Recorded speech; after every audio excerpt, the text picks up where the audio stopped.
Bonjour et bienvenue tout le monde dans cette vidéo dans laquelle je vais expliquer le fonctionnement et le fonctionnement et comment réaliser une animation de lumière fait de A à Z. Donc je vais expliquer toutes les étapes assez rapidement. Juste là, c'est un aperçu du logiciel utilisé. Donc du coup, on parle du logiciel. Donc le logiciel qui s'appelle Streetlight. Donc le logiciel en fait il est en général fourni quand vous achetez un des produits de la marque. Donc ça va être par exemple une interface DMX USB DMX. Donc vous allez vous retrouver avec ce logiciel là. Donc dans le logiciel il y a plusieurs choses, comme par exemple il y a des petites fenêtres pour pouvoir utiliser ce que vous voulez. Donc par exemple, là vous allez vous retrouver avec une fenêtre. Donc ça c'est la base, c'est la première chose qu'il faut faire. C'est-à-dire qu'on va lui dire qu'est-ce qu'on va utiliser. Donc là moi je lui ai dit que c'était un projecteur, la puissance, la taille, l'angle, etc. Voilà, donc là on a bien l'image d'un projecteur comme il nous montre, comme quoi il a bien compris.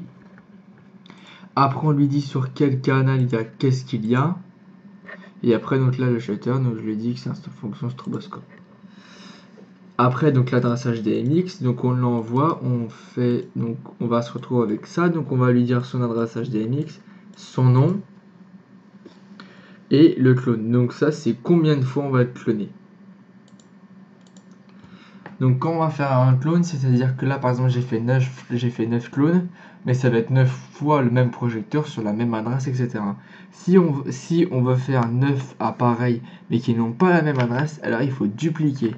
Et donc là on va avoir adressage 1, projo 1, adressage 2, projo 2, etc. etc. C'est pour éviter de faire 9 fois la même manip, on fait dupliquer 9 fois. Après on va avoir la fonction d'éditeur. Donc dans laquelle on va se retrouver avec nos canaux.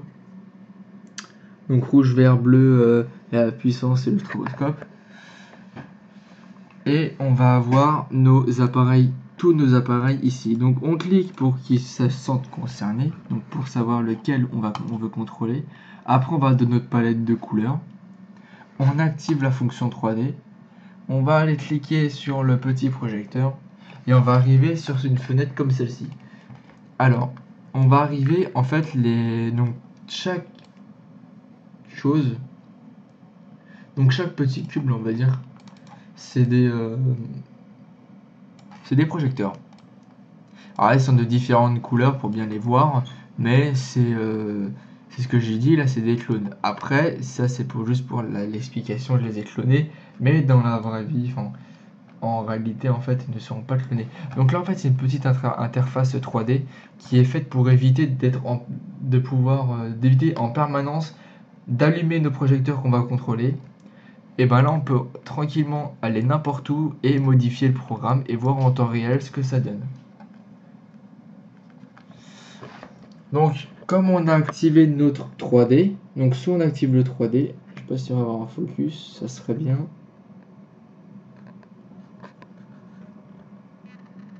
Voilà, donc là, on a soit l'activation du 3D, donc on va voir en 3D qu'est-ce que ça donne, ou alors l'activation par la liaison du DMX. Donc là, on va vraiment voir en vrai ce que ça donne.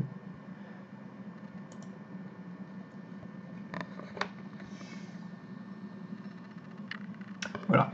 Donc ce que je fais, c'est je clique là-dessus et je vais me mettre sur, donc je vais monter le timer et je veux mettre par exemple sur du rouge. Donc là, j'ai mis du rouge et je me retrouve mes projecteurs qui sont allumés en rouge. Alors ce que je vais faire, c'est que je vais mettre ça en grand et ça en grand. Non, pas trop en grand quand même.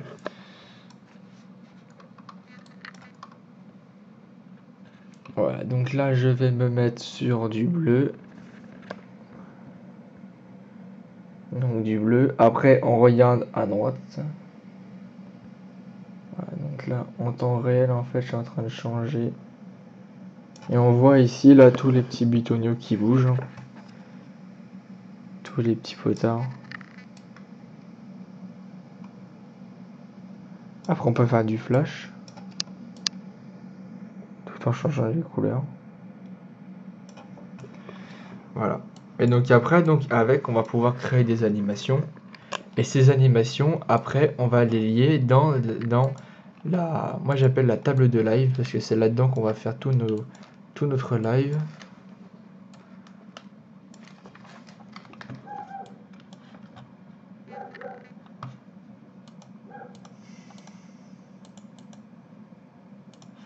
Ah, par contre, faut que j'aille arrêter le système, là, parce que sinon, il va pas s'arrêter. Voilà, j'arrête le 3D. Je vais activer le 3D.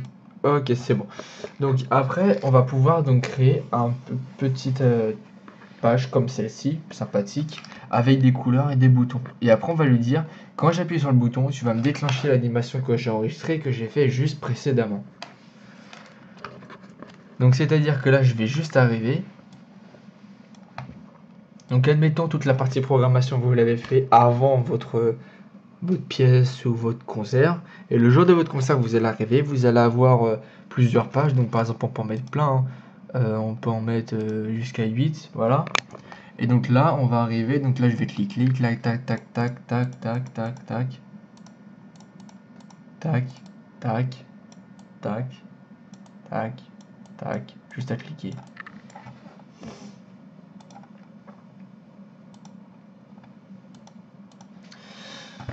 Non, par contre, tableau 2. Simple effet. Voilà. Voilà, donc c'est dans cet aspect-là qu'on va voir que c'est vraiment quelque chose de très simple à utiliser. Donc je vais mettre ça ici et je vais mettre ça comme ceci. Donc là, je vais appuyer donc sur le pour allumer les projecteurs en rouge. Les lumières s'allument en rouge. J'allume pour les projets pour les allumer, pour les mettre en vert. Après en bleu. Après en blanc. Après en flash blanc. Et tout ça, je le fais juste en cliquant.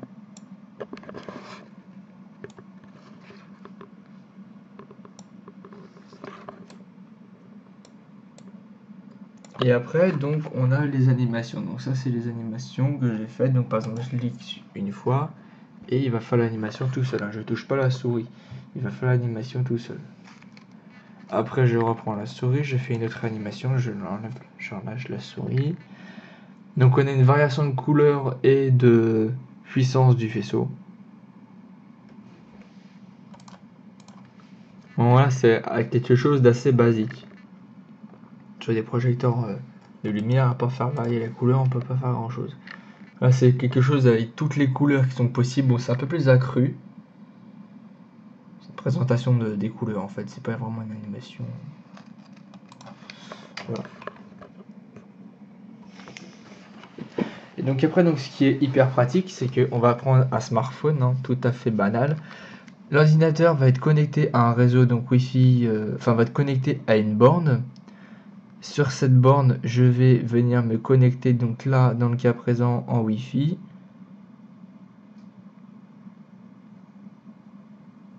Voilà. Et je vais aller, et sur mon mobile, sur mon smartphone, je vais activer le réseau.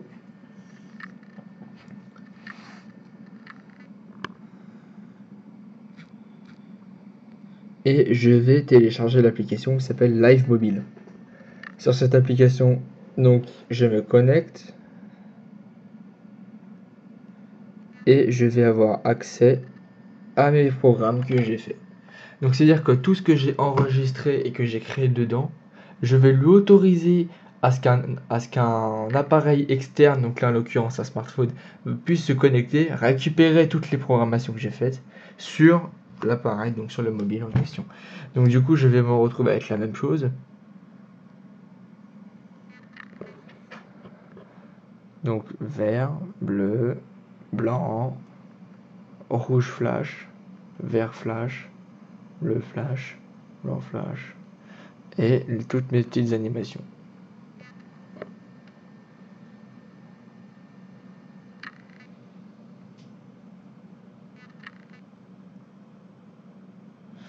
Voilà, donc là en l'occurrence c'est la première, donc par exemple je peux mettre là jaune.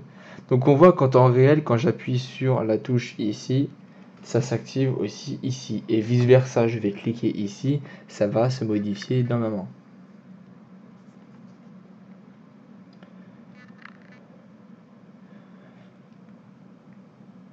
Et ça c'est hyper pratique parce que par exemple quand vous allez quand vous avez tous vos appareils qui sont installés, vous allez vous faire une petite programmation pour avoir une idée de ce que ça peut donner et pour éviter d'avoir acheté du matériel de connexion à Wi-Fi en distance, de DMX en Wi-Fi ou d'autres choses comme ça.